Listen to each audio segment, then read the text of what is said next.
Welcome back to this week's episode of the Campfire Series podcast. I am your host, Logan Soforenko. This is our theater episode. We have a very special guest joining us. She was in the Broadway company of Mean Girls before it closed, unfortunately. Please welcome Cailen Fu. Let's get to it. Hey there, I'm Cailen Fu.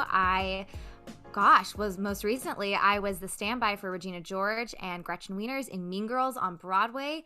Unfortunately, we just got our closing notice, but Mean Girls is not ending anytime soon. You can go see it anywhere in the U.S. when it comes to your city, so please go support the Mean Girls family. The story is amazing, the cast is amazing, and, I love the show. I'm super excited to be on the podcast today. And a little bit about me, I graduated in 2018 from University of California of Irvine. Ooh. Did I even say that right? University of California, Irvine. Yeah.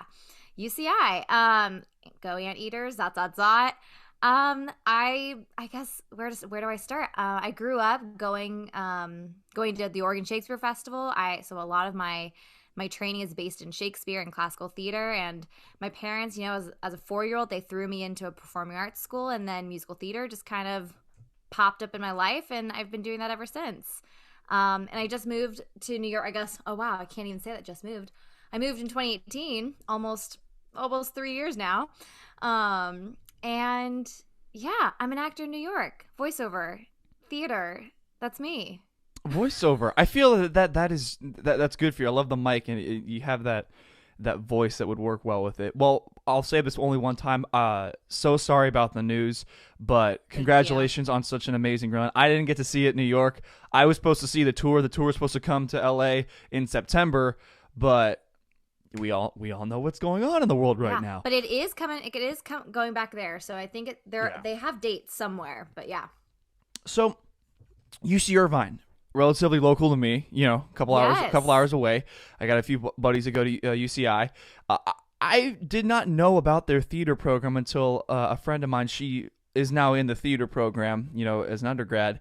And I've heard some pretty good things that I, didn't know about the program. So walk me through a little bit about, let's start with the audition process to get into UCI, and also your time there and learning about, the craft, and was it a BFA? What was, your college life like? Yeah. So University of Irvine is, I never say University of California Irvine. I always say UCI. So I don't know why I'm saying the full name now. I say UC Irvine. UC Irvine. Yeah. That's what it is. So UC Irvine actually is a very interesting, has a really cool theater program. So there's not an audition.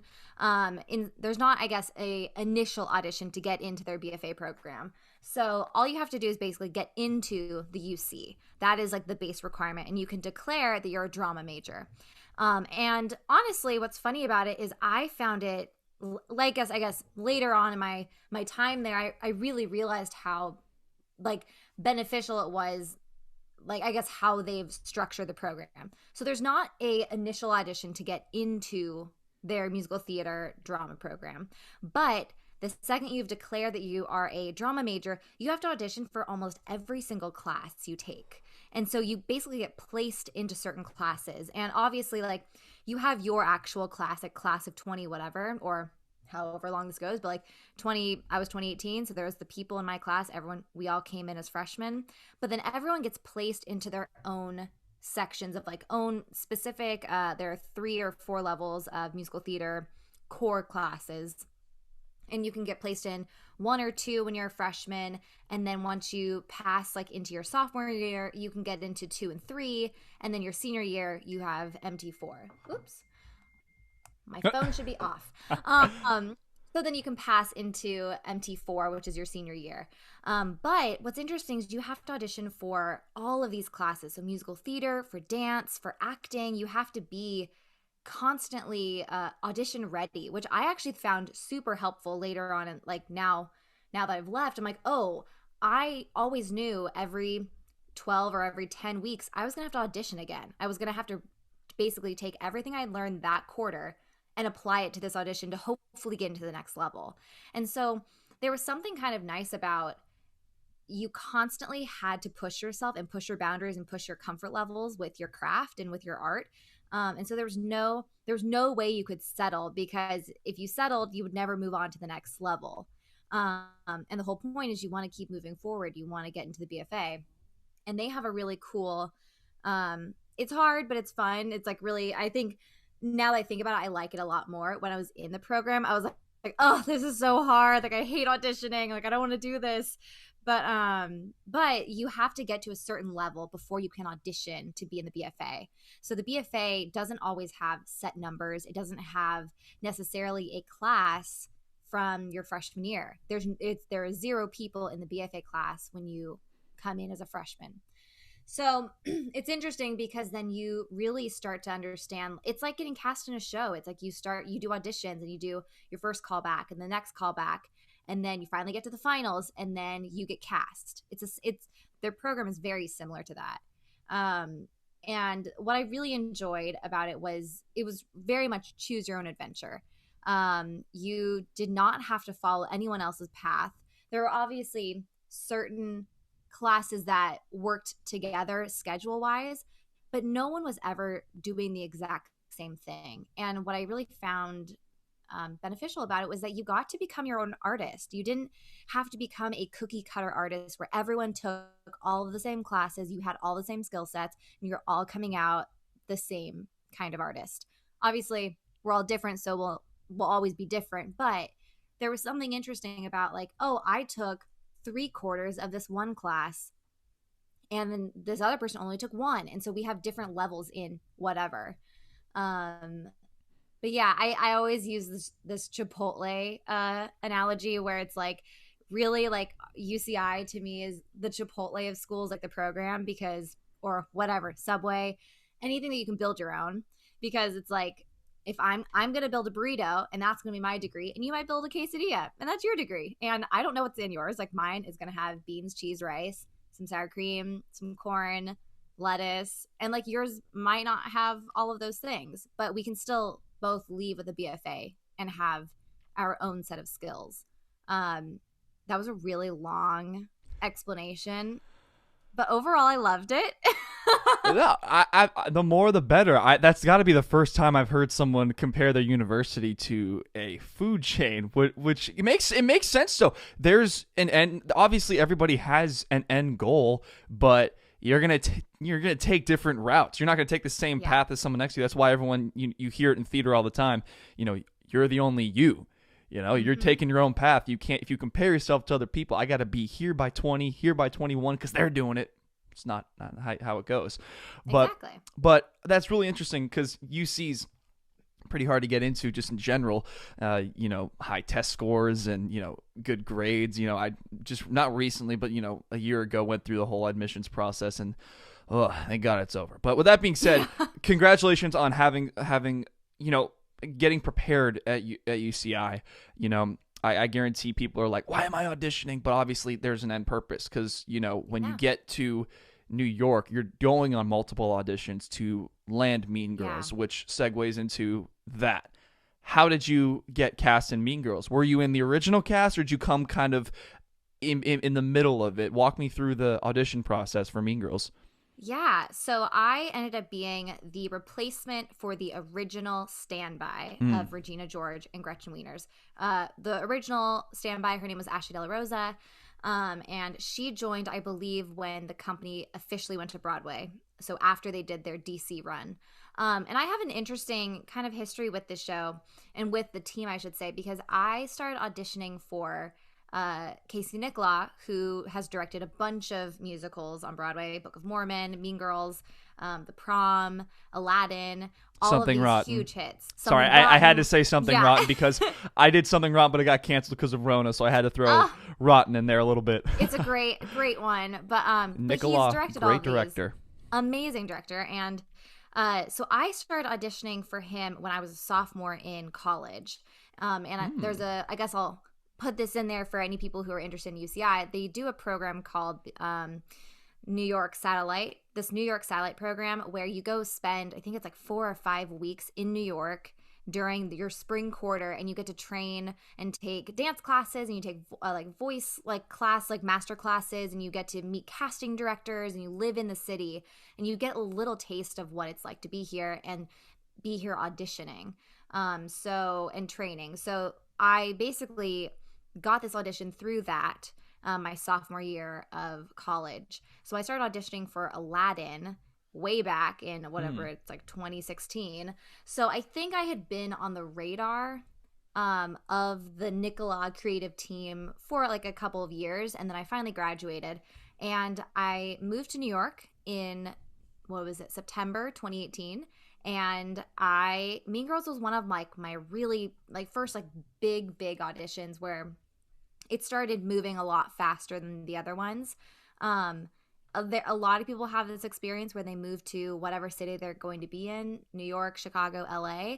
I signed with an agency right out of school. They immediately start sending you in for every big show that is happening. And you were going, like I had appointments, like 6 appointments a week. And I was just going crazy because it's so much material you have to learn.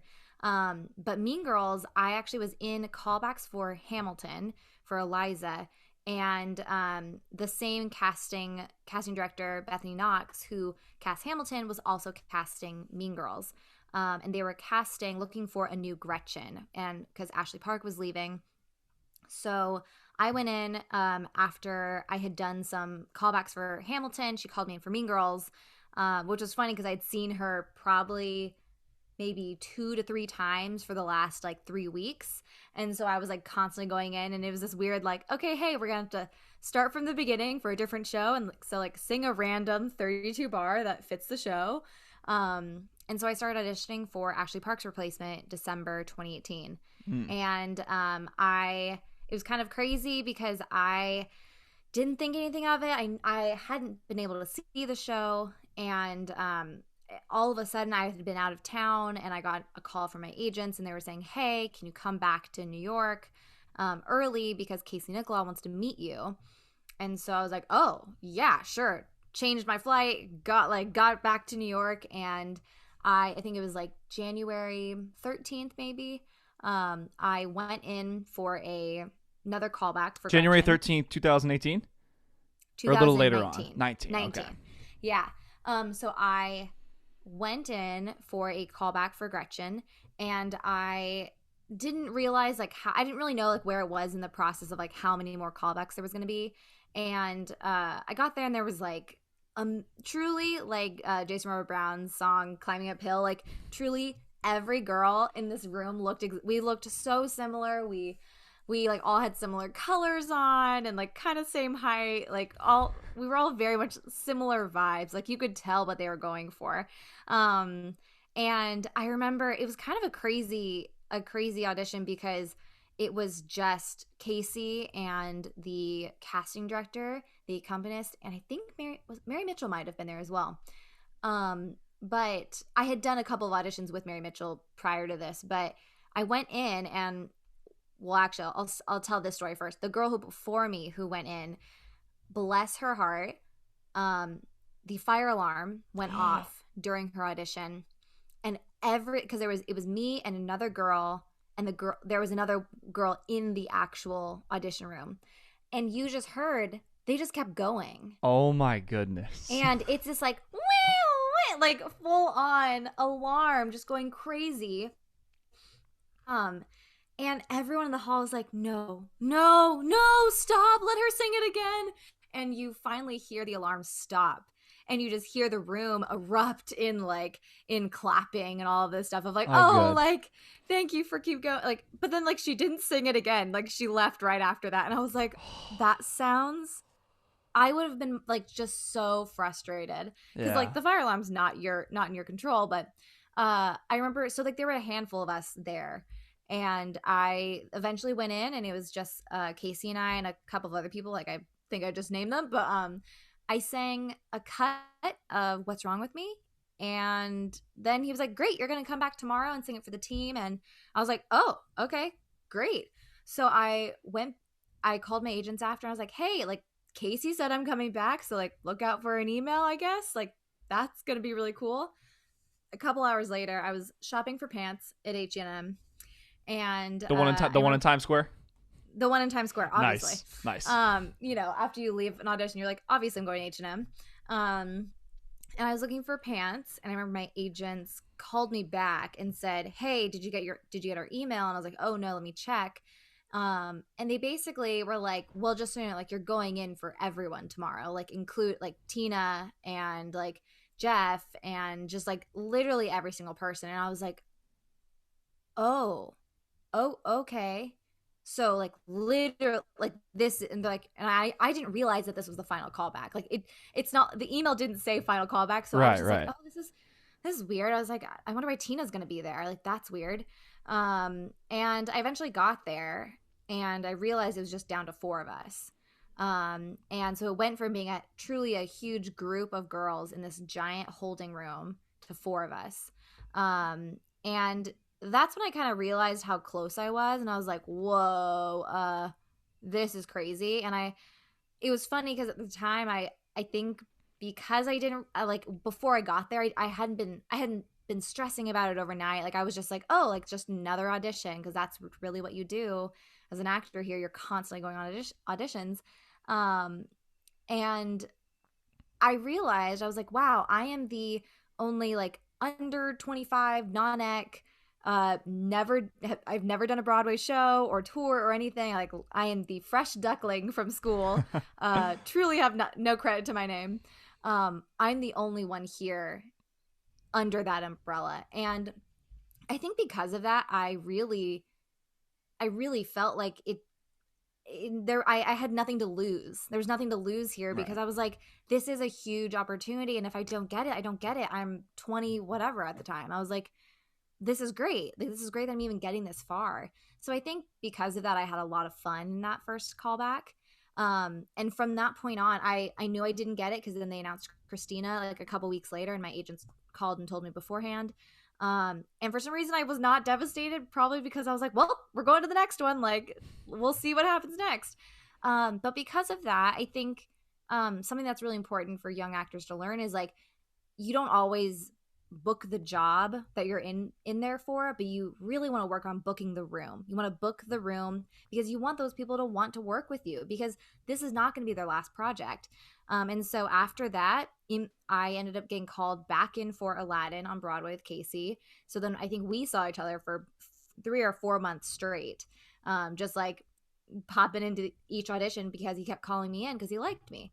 So then I went from the Mean Girls final callback to Aladdin for Jasmine, and then I went back in for Mean Girls for the tour. And then at that point, it was just between me and Megan. And I remember this one was a little tougher, because I was like, well, like, I can do a tour, like, I can do this, like, and I know I fit this role. And I remember when I didn't get it, it was really devastating, because I remember thinking like, well, Broadway is a long stretch, but like, I know I could do a tour. Like, you don't need to have a crazy, already big Instagram following star to do a tour. So when I didn't get it, I was like, dang it.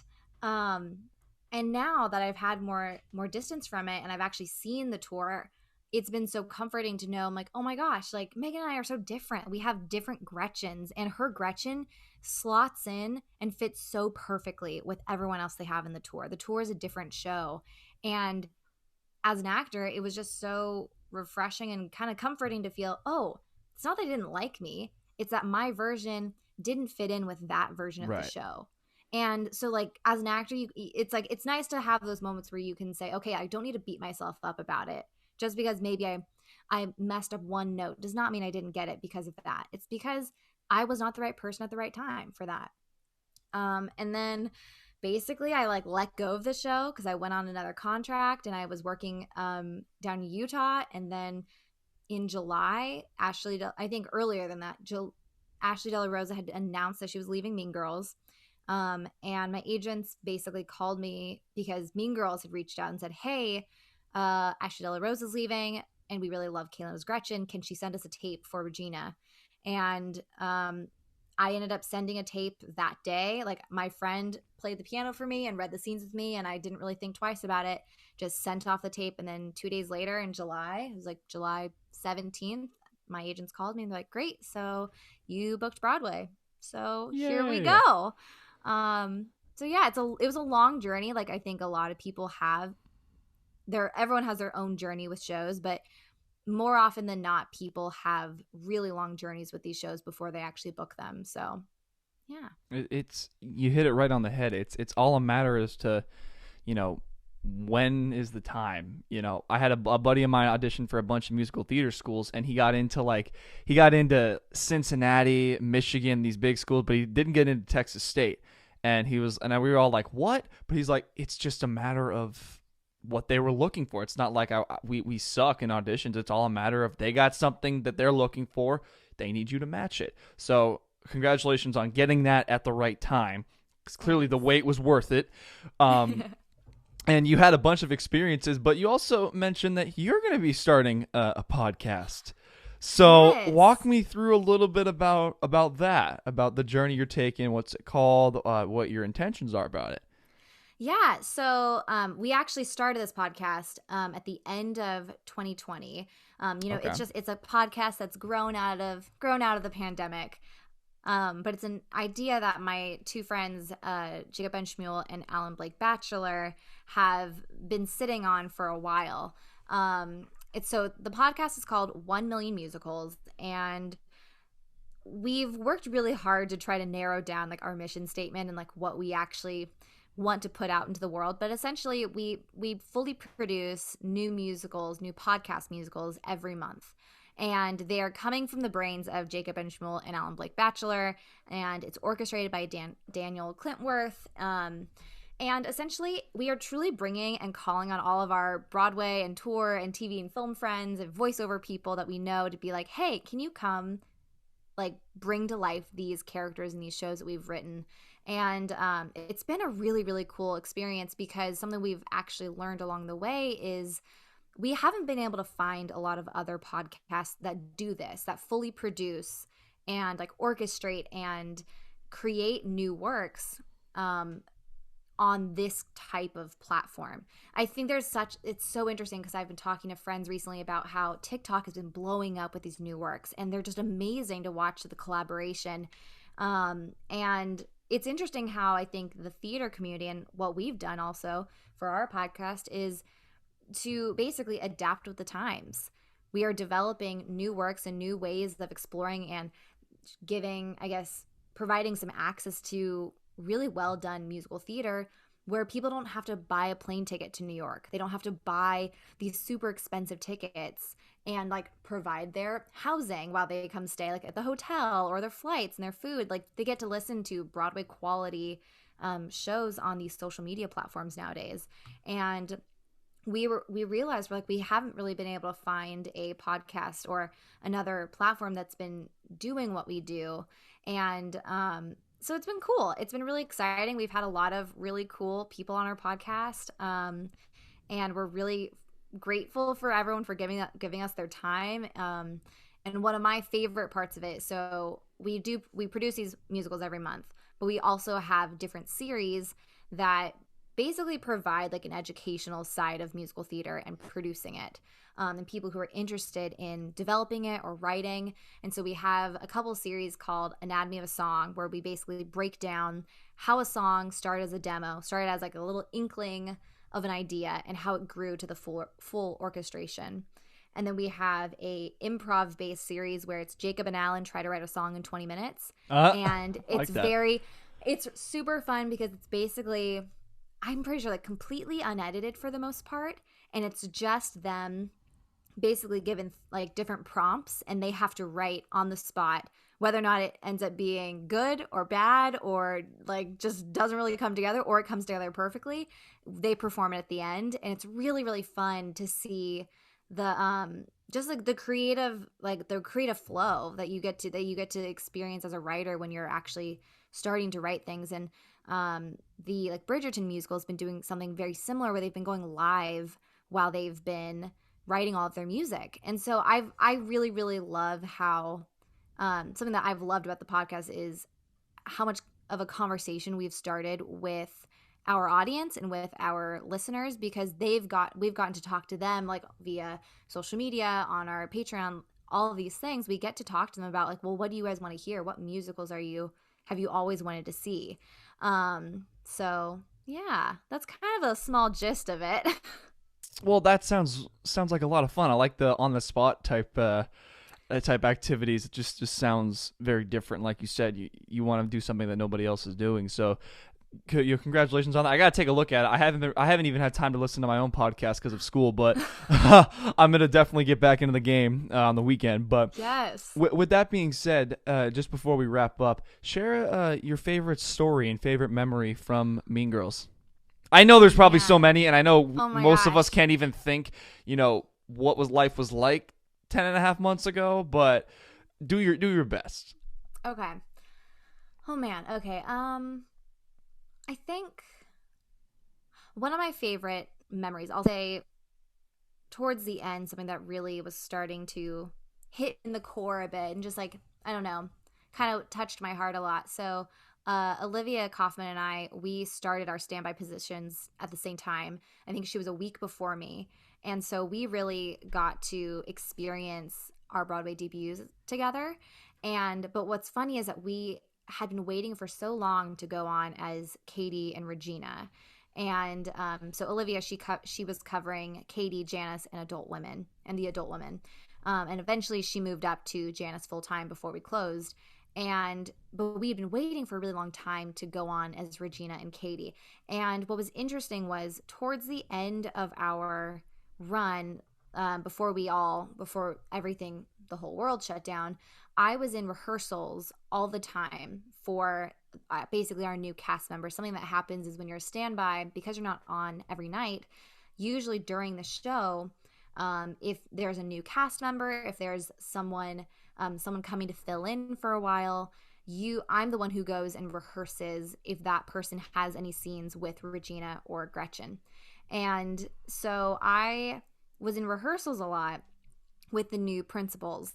And what was really cool to see was to basically, I guess, discover and watch Olivia and I guess both of us, like we started like from a place where we just had no idea what we were doing. We were truly little ducklings walking in, like had no idea what was in store for us. And to watch the whole journey of us truly from day one to now getting to the point where I was in rehearsals with her, watching her fully take over a role that she'd been doing for the however many months we'd been doing, like 6 or 7 months being standbys, watching her transition into a full-time principal was a really special moment for me. And then like that same week, we both went on as Regina and Katie, which is a role which was so special because she wasn't really ever going to play Katie ever again now that she was going to take over Janice full time. But my favorite memories are honestly those moments when you have the memory of rehearsing these with each other.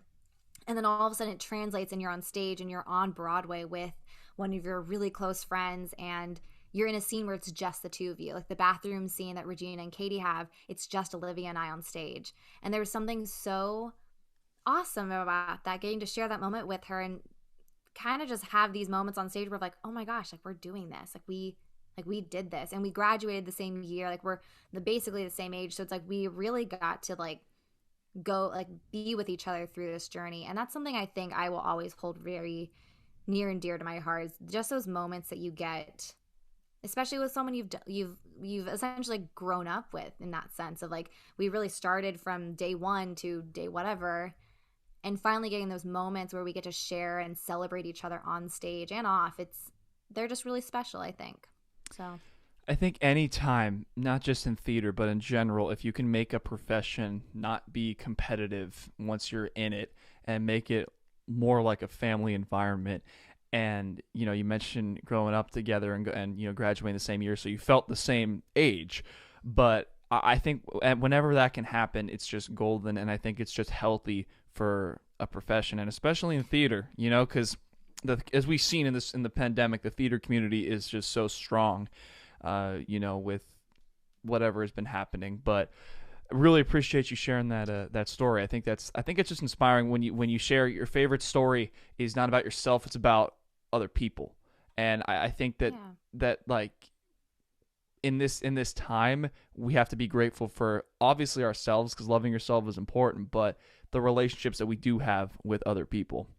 And when you talked about, watching everyone blossom into finally getting that opening night for the principal, it's a big moment. And I'm sure it meant just as much as it did to you to her. So with that being said, last thing before we wrap up is just any advice you can give to young performers. I know that a lot of people right now, there's not much. I know colleges are doing productions over Zoom and putting compilations, and you mentioned there's TikTok. There's a lot of innovation and creativity happening right now, but what's some advice you can give to people going in the future when theater does open up? Yeah, I mean, kind of going off of that, like what the story I just told, I think something that I one have really started to embrace recently, and especially right now when you can feel so stuck as an artist that because there's nothing to do, because there's literally not really many auditions happening, and you can feel like you're not moving forward. um I think right now especially, you well, I guess I'll connect it to my story first. Theater itself and the theater community and the jobs that are out there, like, they do not need to be competitive, because the reality is that we as artists, like, will never be, like, I will never be Olivia, and Olivia will never be me, and like I will never be the next girl or the next girl down the line. And I think you can own that you guys will never be the same person. You'll never offer the exact same thing to a project. And I think we should really embrace our uniqueness in that way. Even if, like I was saying, it's like for the Gretchen audition, I was in there and everyone, we all had the same vibe. Like I was like, oh, like I know we all are like similar. But I think embracing, and especially right now, while there's a pandemic going on and you see people around you possibly creating a lot of things, there is a lot of innovation and creativity flowing around, especially on social media and all these things.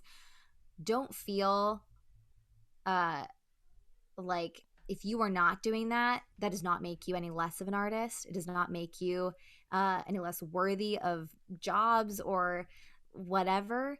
I think something I learned a lot at Irvine was that it's like you really are on your own path, and I think you can embrace your path. Don't fight it. So, yeah, I think that's my advice today. Embrace your path. Don't find it. I like that. That's the takeaway. Well,